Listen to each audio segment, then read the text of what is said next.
Good. Can you hear me? Very good. Thank you. It's an honor to be here this morning to share a little bit of information to you. And Portland's been great. The Portland Psychedelic Society has treated me well. So good morning. I'm going to start out with a little bit about myself, real quick, to just lay a little bit of background on what I do. I'd like to first thank my wife, my partner, my love, Kai Wingo, who passed in 2016, who was the most courageous psychonaut that I knew. She, untimely, but we get together in the psychedelic realms all the time. Usually once a month we get together and hang out in our spot. She was the originator of Women in Entheogens, which is a conference that goes on in Cleveland, Ohio, and once every other year, the last conference, the theme was psilocybin during conception, gestation, birth, and while breastfeeding. And we had many doulas and midwives and women who spoke on psilocybin through all those different phases of the hallucinogenic experience. And we have a lot of mushroom babies around. We call them super babies, and they wear their little mushroom clothes and things like that. So, a little bit about myself. It was 1957, and I was in the back of my father's car. My mother and father were in the front seat, and myself and my brother were in the back. And I got a chance to start my journey in entheogens in mind, because I'm an avid adventurer. My knowledge, my understanding, my sensibilities in the realm of mushrooms, psychedelics, are not dealing with psychedelics as a medicine, not for therapy.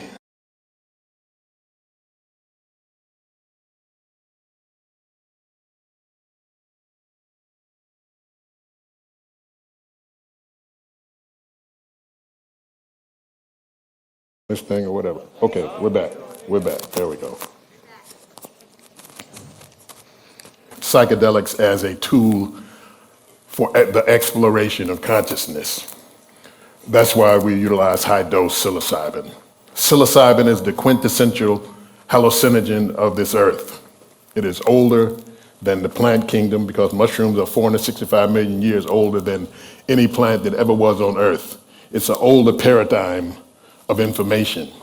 It is not just earthbound, it is extraterrestrial, hyperdimensional, transdimensional, ultradimensional, and these things go so deep, so far, that it is beyond our comprehension in the human mind to fathom really what this is, because it's a grand mystery. And I look at it that way. So we utilize it for exploration, to go where no one has gone before, to see things that no one has seen before, to understand that main theme of what it is to be, at this stage, human and moving out of the human, who we are, what we are, where we're going, because we don't even understand what we are.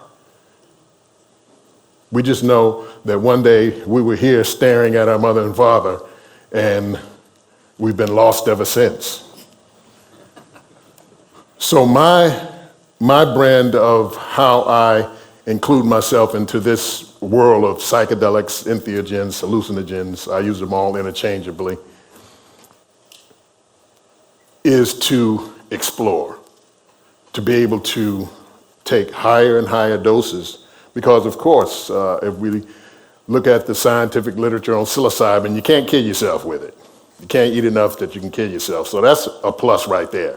It's not like some of the some of the things, you're dealing with Datura or you're dealing with Iboga or any of the other myriad psychedelics that are in the plethora of different things that are on the earth. Many of them you can kill yourself with it, so you have to know what dosage is and all that kind of stuff. Psilocybin, you can't eat enough to kill yourself, so that's a plus on my end. So when people say, well, how do you eat that much? I'm like, you just came out of Burger King and got a quarter pounder with cheese, and you're gonna ask me how can I eat that much? Now it is quite a bit of it as far as ingesting, because 50 grams of mushrooms is a lot of mushrooms. And you have to have the proper protocol so that you don't throw up. And in mushrooms, we call it throwing up. We don't call it divine purging and all that kind of stuff. If you're taking ayahuasca, it's the purge, and that's the whole thing about it and all that kind of stuff. But mushrooms, we're just throwing up. So mushrooms, we're not really, we're not really that deep. We include the deepness in the actual experience itself. And we're not looking at it to be easy. Many people in the psychedelic realm, they want it to be easy. They all want it to be bubbles and fairies and rainbows and love and all those things. And all those things are there. You'll encounter them in the beginning. Psilocybin is real good with beginners or dabblers or party people. But when you start to get serious and move into the higher levels of this thing, and it gets real, it can be challenging. And we know what that is. Some folks call them bad trips and things like that, but those are the ones that you learn the most from. The ones that are difficult, the ones that challenge you, the ones that you say, after you get finished, that's the last time I'm ever gonna do this again. I've had 10 pounds of mushrooms in my freezer. And after a long 40-gram trip, I've taken the whole thing, stuffed it in the trash, went out to I don't know how it is in Portland, but in Detroit, we have cans, and you put it in there and you set it out on the sidewalk. And so I set it out, well, actually right at the curb on the street. So I put all that stuff in there, threw it on the curb, went back and said, okay, I'm finished. And then I hear the garbage men coming down the street, and all of a sudden it's like,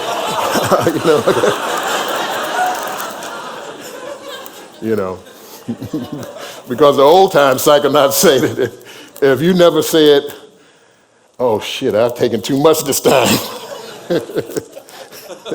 you've not taken enough. Because it is a challenge. And if you go into it thinking that you're not going to be challenged, you're in the wrong business.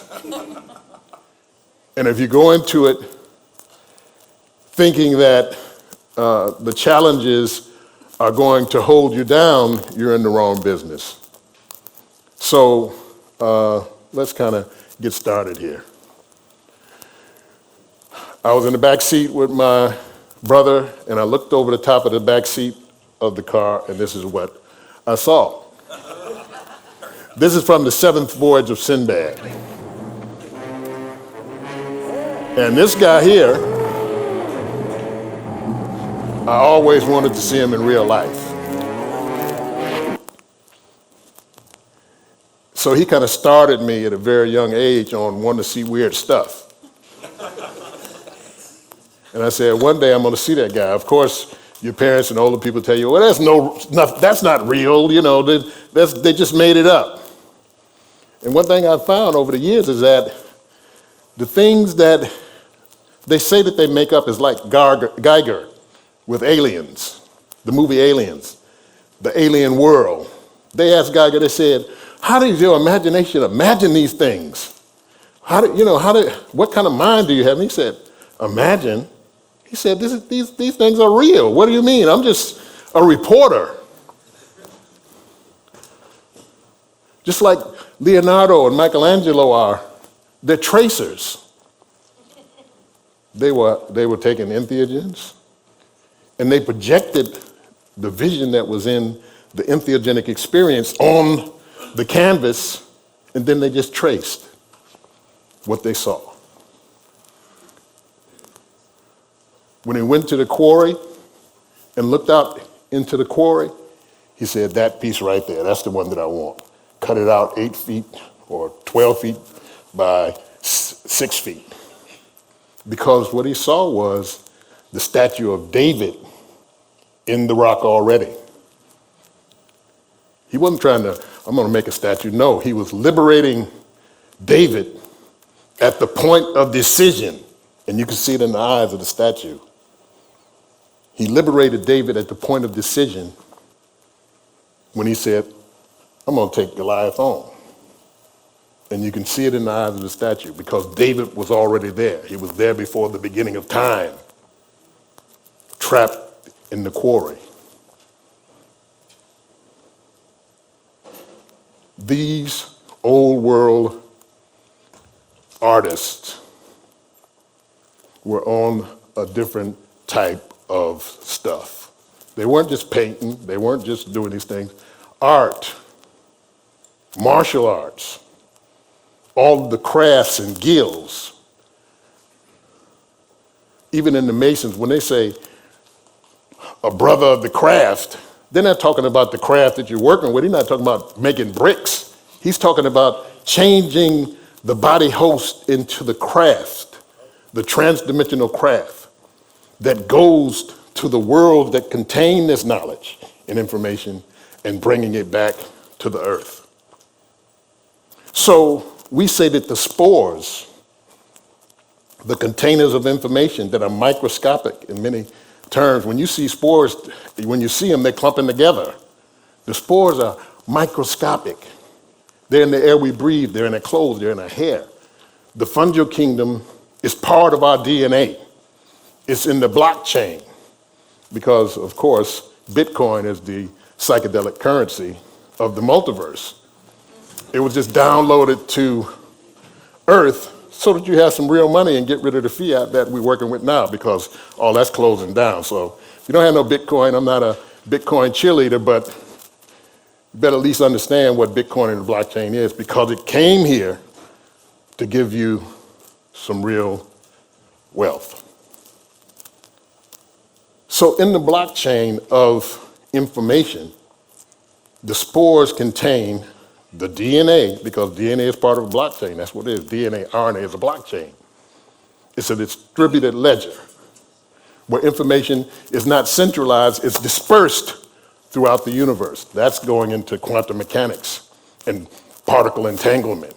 That every particle in the beginning was entangled, and when it spread out to create a universe, every particle is in communication with every other particle in the universe. And we'll get into the quantum mechanics part a little later. But the spores came to the Earth from extraterrestrial impacts and means. Those things that came and hit the Earth, deposited spores through panspermia, and when the conditions were correct, the conditions were right, it liberated its information to a being that was available to be able to gather it, hold it, sustain it, and give it back to his brothers and sisters as technology in the world. Scientists say that 14 billion years, and it's much more than 14 billion years, this universe, but they say that there's not been enough time since the so-called Big Bang till today for you to be able to tie a clove hitch knot.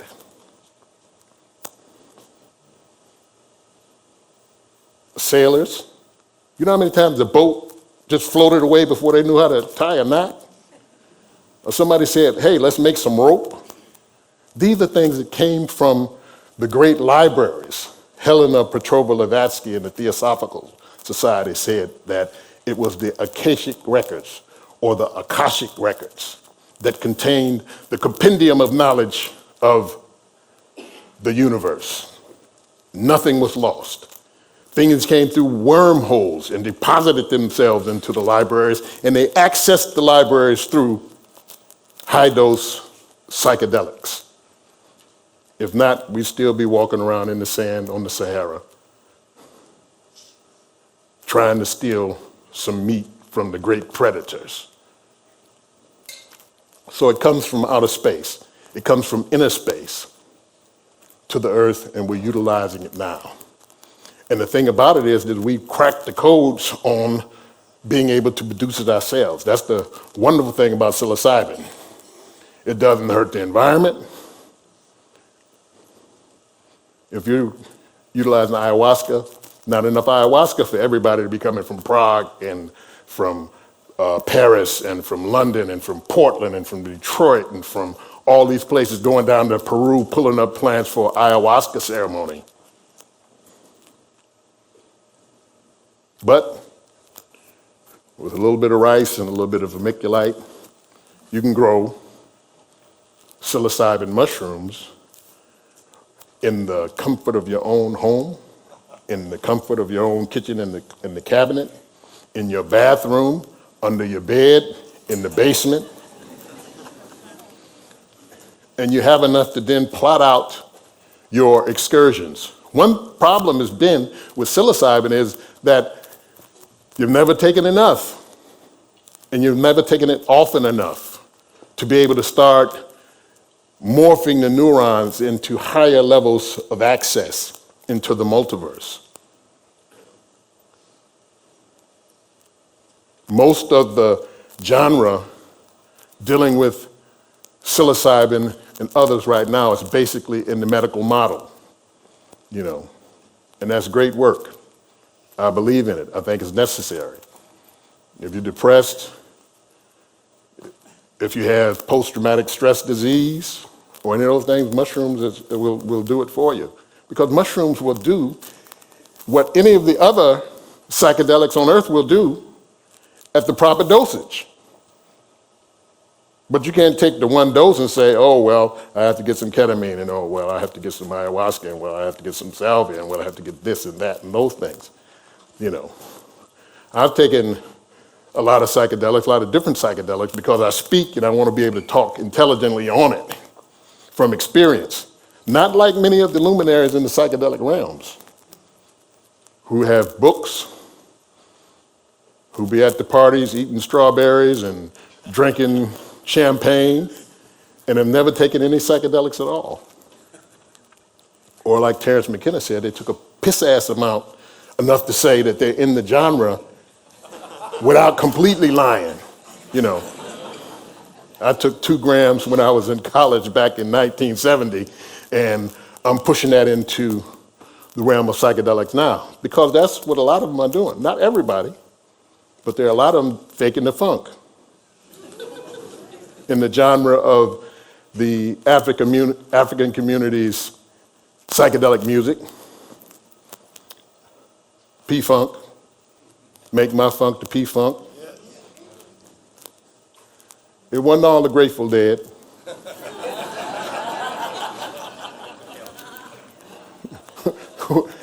When did you ever see the Grateful Dead land a spaceship on the stage? And a guy with a diaper jumps out in the midst of smoke and lights. We have here a impact. And I'm going to go into a little bit of Younger Dryas history. 12,800 years ago, there was an asteroidal impact on the Laurentide ice sheet. At Saginaw, Michigan, about 50 miles from my house, it carved out Lake Erie, and it knocked ice from Michigan all the way to North Carolina, moving at 17,000 miles an hour, and created what are called the Carolina Bays. We know it because they're all holes, they're all going in the same direction, and there's water in them. Most of the Great Lakes and other lakes around are meltwater from this impact. Because after the last ice age, the Pleistocene, we had this impact that changed the climate of the world. It destroyed the majority of civilizations in the United States, changed the climate worldwide, changed the temperature, which shut down the North Atlantic current, which when solar radiation comes in at the equator and is accumulated and held by the salt water, when all this water from this impact happened, it threw gajillions of gallons of fresh water into the Atlantic Ocean, into the Gulf and things like that. And what it did was slowed that whole thing down. So the heat that is usually brought up to make a temperate climate was liberated before it got north and threw the world into a next ice age, which was called the Younger Dryas, after the Dryas flower that during Arctic times flourished. So between that impact and another, which flipped it back, which was 11,600 years ago, and flipped it back to temperate climates, as Robert E. Howard says in Conan, a time of high adventure, because all of the civilizations which are on shores were washed away from the time when the oceans sank Atlantis to the rise of the sons of Aries. There was a time unheard of. And in that time, that's when Atlantis sunk. I know most scientists will say, well, there's not an Atlantis. Well, of course, you didn't call it Atlantis. That's what Plato called it. But every high culture sitting on the water got drowned out because this impact raised the water table 400 feet. The Indonesian archipelago, going all the way over to the Philippines, was a continuous landmass. It was a continuous landmass between Morocco and Gibraltar and the Iberian Peninsula. So people could just walk across to different places. So knowledge spread. Knowledge was accumulated. Then it got washed out, except for a few places.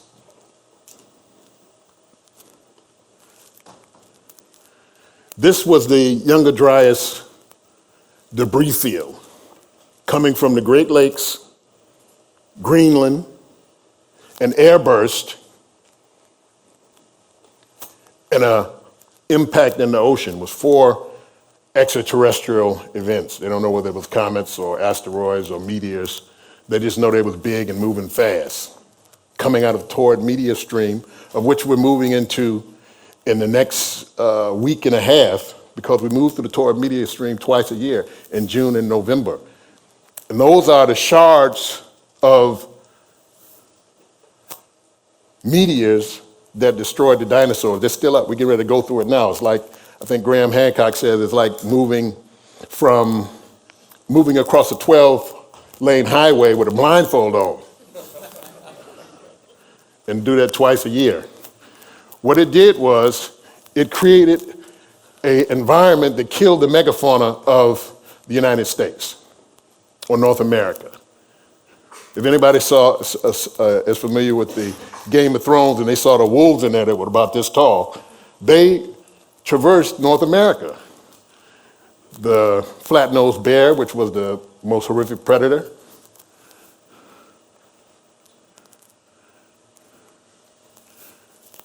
Okay. Well, we missed the rest of our animals, but we'll go back. So the North America was very different. The flora and fauna was very different. Things that proliferated during the time prior to that impact no longer proliferated because the land was changed. I think there were a lot more mushrooms in North America. There still are a lot of undiscovered psilocybin mushrooms in North America. Since we've only been looking for about 20 years, we think it's kind of sparse when really it's not.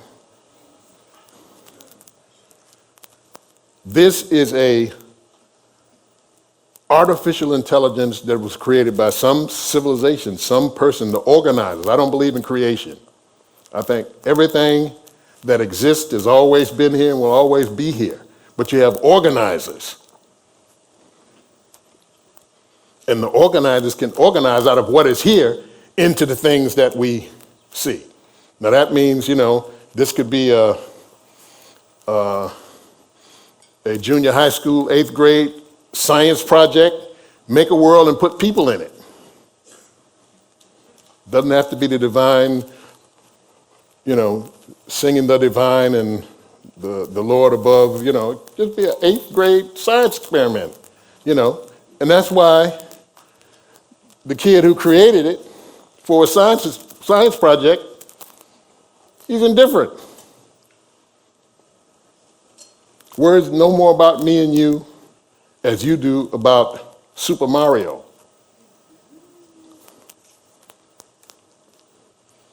So you pray for this to happen, and he's, looking at something on TV, and you're in the computer trying to get out.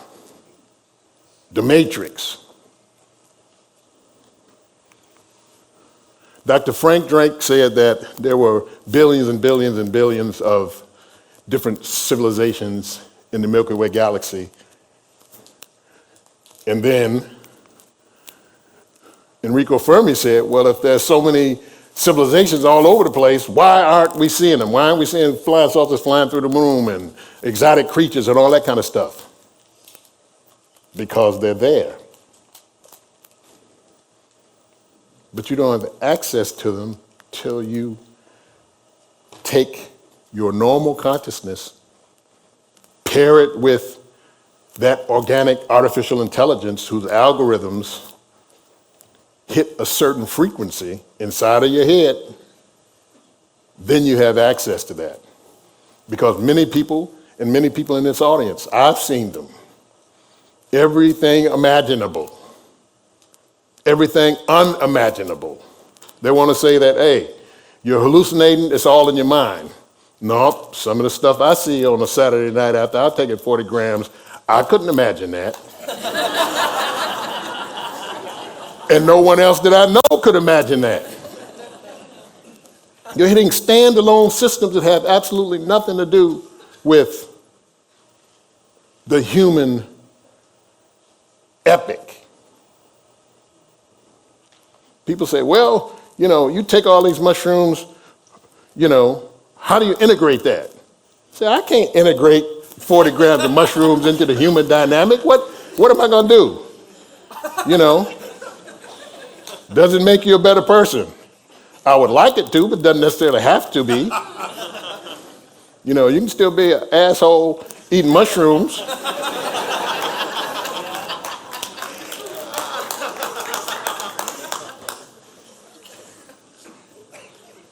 What do you bring back? People take a small doses of bringing things back. That's what they're doing in Silicon Valley.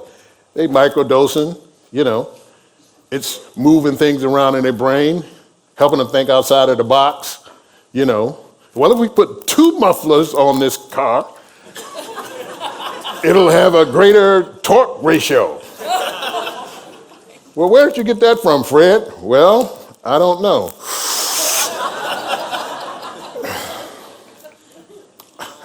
And then you say, well, let's try some mushrooms,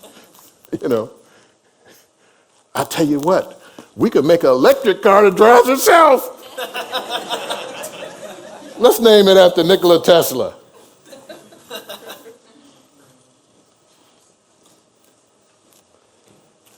So what Hugo de Garay said is that we should move from SETI, which is search for extraterrestrial intelligence, to SEPI. SEPI is the search for infraparticle intelligence. In other words, the intelligence of the very small. This is where the super servers that generate the macro reality of which we exist in are contained. Under the Planck length, which is 10 to the negative 35, where scientists say that that's where everything's in, that's the smallest you can get. You can't go no smaller. You trying to tell me you got a pie that's small and you can't cut it in half? No, that's where it begins. That's what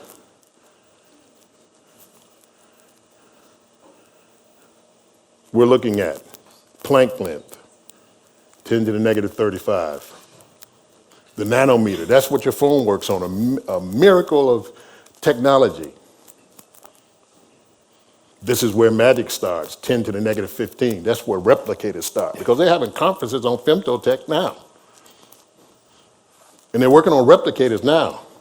So people will say, in 2050, we're going to have a crisis, a food crisis in 2050. I'm like, what futuristic magazines you reading?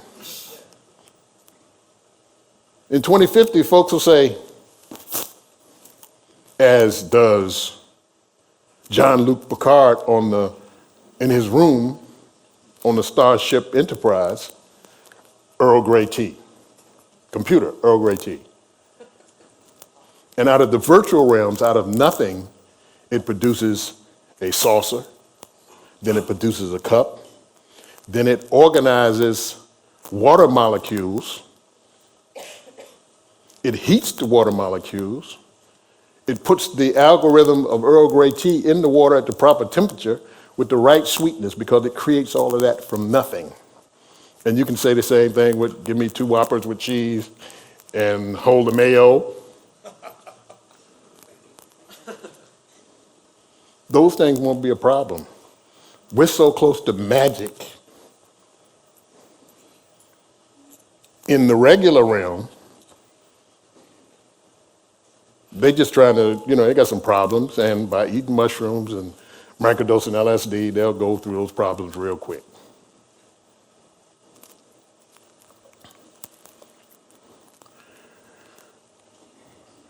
The very, very small realms is where the information is. That's where it's contained. That's how you build it into the world that we see, that builds solidity. The collapse of the wave into the particle through observation, pairing with consciousness. And I'm saying all these things to say that you have an access point to this knowledge and information through the psychedelic realms. And I'm not downplaying anything else, but psilocybin is just, it's my thing. And like I said earlier, since you can't kill yourself with it, that's the best way to go. The best way to go with me. Iboga is an ordeal. It's a West African shrub that you take, and if you do the real Iboga ceremony in the Bwiti, the old Bwiti, because you have the new Bwiti and you have the old Bwiti. If you take the doses that are in the actual ceremony, they take you all the way to the door of death. And the elders sit back there and say, okay, that's it. Because if you take one more gram, you're going to be dead as Abraham Lincoln. They take you to the brink of death. With psilocybin, you die all the time. But your physical body doesn't die. And that's one thing I've learned through psychedelic mushrooms that I brought back, is that the only thing that can't be done in all of space and time, ultra-dimensionals, all the different worlds and universes and galaxies, the only thing you can't do is die. The only thing you can do is, that you can't do is stop existing. You've always existed and you will always exist. Now, according to your thoughts, you can create some crazy stuff, you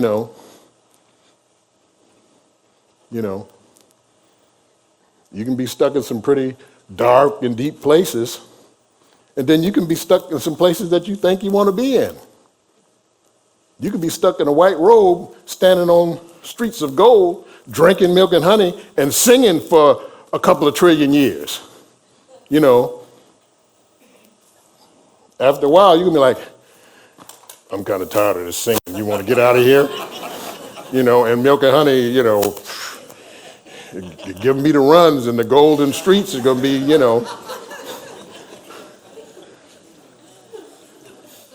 But through psychedelics and access, you get to understand that there's adventure abounds, beauty abounds.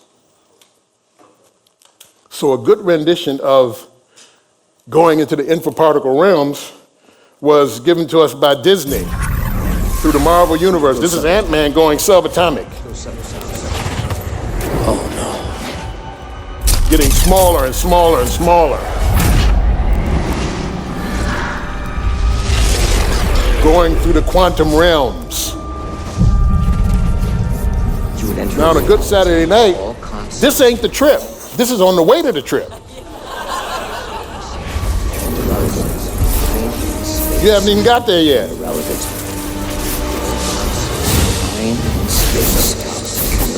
I haven't got to the basement. You still falling down the stairs.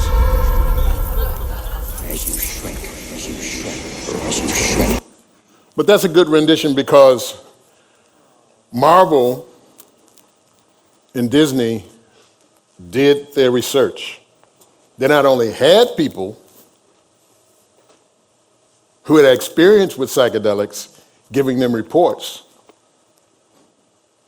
glean the literature, YouTube, every source to be able to have a coherent visualization of what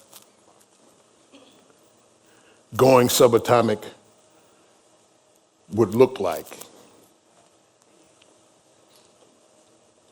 These are different mushrooms from the African compendium of psychedelics, because Africa has psychedelics just as South America does. Because in Pangea, when the continents were together, it was the same fauna and flora. When they parted, they didn't stop making monoamine oxidase inhibitors because they separated. You have rainforests in Africa. As a matter of fact, last week's or 2 weeks ago, 2 weeks ago they had their, only 10 minutes. I haven't got to the third slide yet. Okay. Africa was on fire also. As a matter of fact, it's still on fire. The Amazon was on fire and Africa was on fire. As a matter of fact, 3 times the fire that was in the Amazon was burning in Africa. Because many times we kick Africa off because it's the dark continent. And I'm gonna move through these quickly because I only have 10 minutes. This is the custodians of the Duna mushroom, the Fang people. Now, National Geographic did Africa this service for 100 years. They took pictures of people like this in Africa, and they said, this is how the Africans are. See how they got the crazy mask on? And the mask is an entheogenic tool. They don't hang them on the walls. If you see an Iron Man and you see inside of the mask where everything is going to computer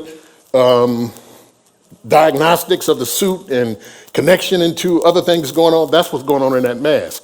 And the eyes project that into the community because he's taking a particular psychedelic and the community is taking the psychedelic too. So if I was here and all of that and you took the psychedelic, I took the psychedelic, I could then project what's inside of that mask out to you and you'll visualize it and see what's going on.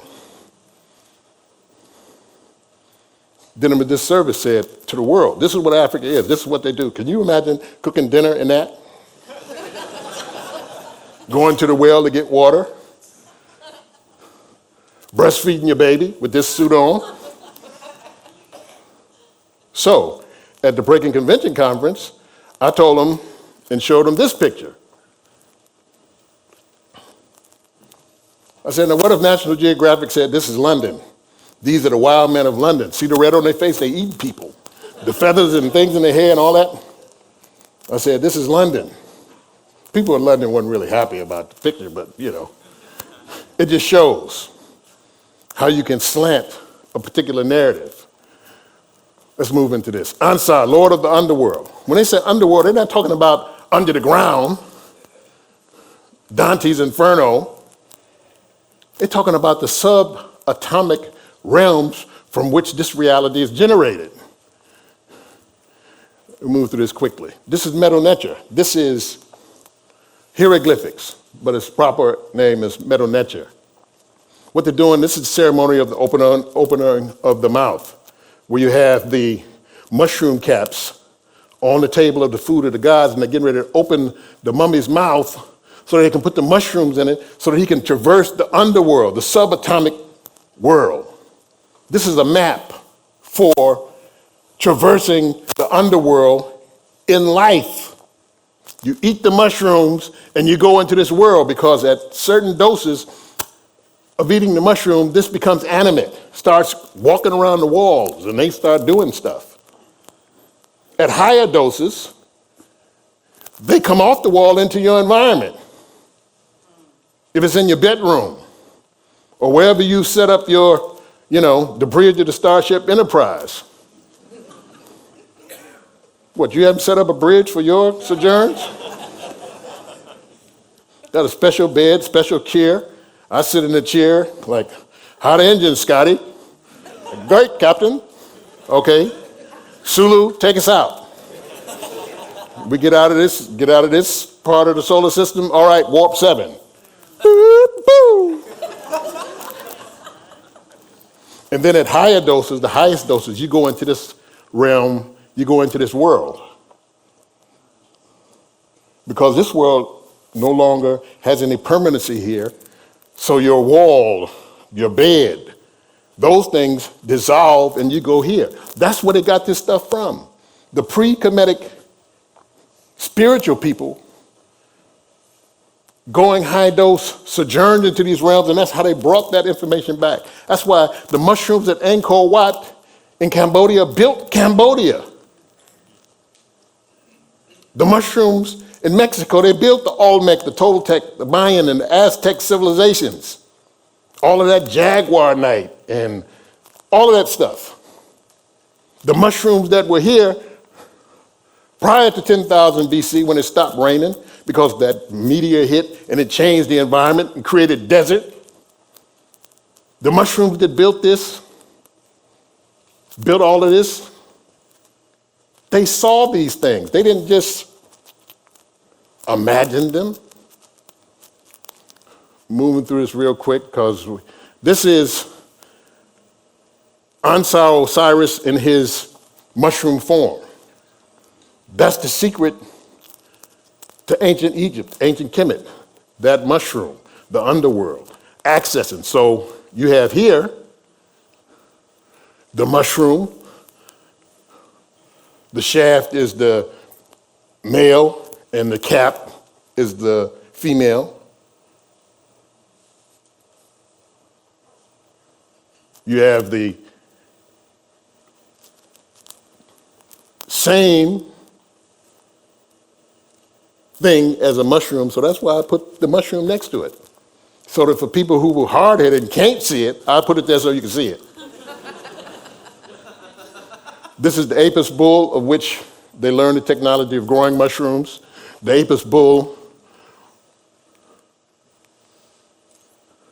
they grazed him on canary grass, which is a DMT.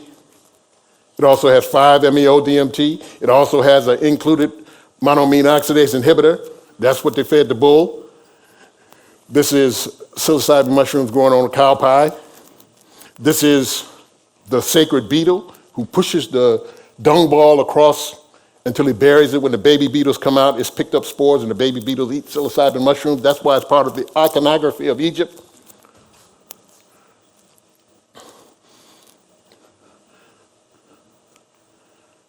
This is scarification. We're going to this because it's more familiar. The tattoo artist or the tattoo priest or tattoo priestess takes their entheogen, sees what's on your body, because this solidifies your spiritual power into your physical body. They can't put on it what they want to put on it. You can't put mom or some Chinese characters or, or what you want. They want a death oath. If you put the wrong thing on there, one line wrong, not where it's supposed to be, then you're no longer part of this guild. Because you've then disturbed the spiritual power of this person. The person's no longer any good on earth if you mess up one line. Let's move to this. Spore print. Thing about it, spore prints are, if you don't know how to grow mushrooms, you only need one spore print in your life. You can produce millions of pounds. I could take that one spore print and produce 1 million pounds of mushrooms. I could pass that spore print down to my grandchildren.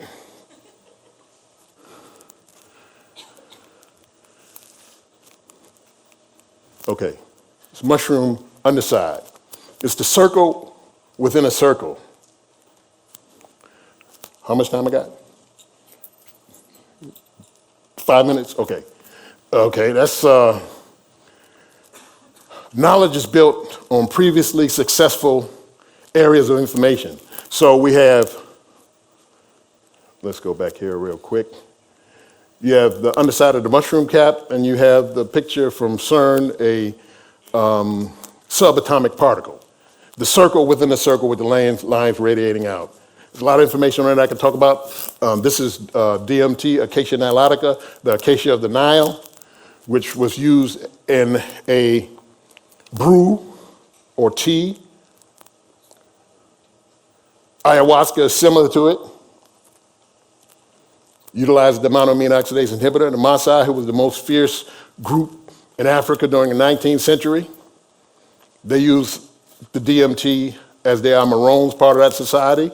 What they do is they ingest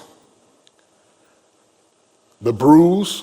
One is for long distance running, one is for individual fighting, one is for group combat, one is for individual fighting lions, and one is for group fighting lions. So you take the DMT brew and you go out and fight a lion.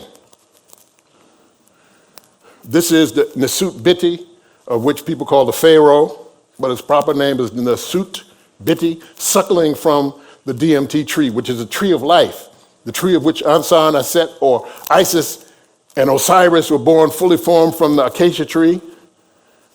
That's the Maasai. This is going into Paganum harmala, which is monoamine oxidase inhibitor. These are the C's. I can go through a lot of this. I don't have much time. Trying to get to the last side. The magic carpet of Aladdin. This is a place. It's not just a carpet to sit on. Sometimes it's put on the wall, just like the tapestries in the Vatican. You walk down the Vatican, going to the Sistine Chapel ceiling, and you're walking down. I don't know if you've ever been to the Vatican, but you're walking down the hall, and the tapestries are watching you walk down the hall like this, because it's all psychedelic. And I'd love to sit in the Vatican and take about 30 grams of mushrooms and look at them tapestries. But this is the place. The mandalas, they're not just good art, they're places. This is the place of study. This is what the mandala, once three-dimensionalized, becomes. It's a school. You go here to learn. You sit with the saints and spiritual people on the hyperdimensional realms and learn. 2 minutes, and I'll be finished. But this is what the mandala is when they pour the sand on the ground. It's not that. It's a place that they go into. They get real small, just like Ant-Man did, and they go into the mandala, and this is what the mandala becomes, a place. Same with Buddhist tapestries. Same with the Cenobite puzzle box from Hellraiser. This is the place. They didn't just make this up for the movie. Pinhead and those guys, they live in there. You don't believe me? Let's go to the toy store, buy one of these. It can be plastic. We take 20 grams and we'll go both sit in front of it. And if Pinhead and them don't come out,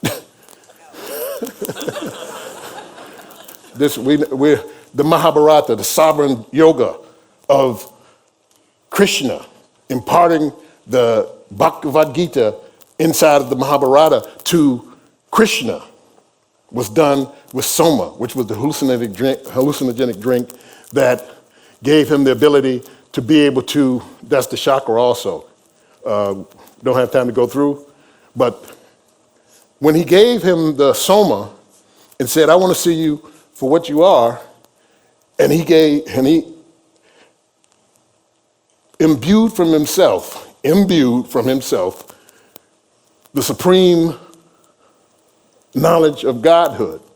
So I think I have to end now. That's Krishna and the chakra. I'll be around for folks to talk. That's Helena Petrovna-Blavatsky with the Theosophical Society. Beverly Randolph. So I'm out of time. That's Professor Gates. But thank you very much for having me. I appreciate it. Thank you.